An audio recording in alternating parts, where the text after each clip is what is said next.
नीचे बैठ। शाबाश, आपका जो जज्बा है यूं ही बुलंद रहना चाहिए। तो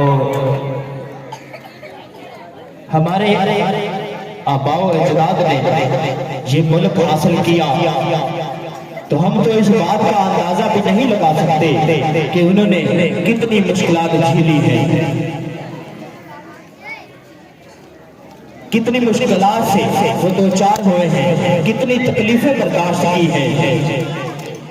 तो हमारा भी कुछ हक बनता है कि ये जश्न आज़ादी जो हम मनाते हैं, तो इसमें हमें ये एहसास होना चाहिए।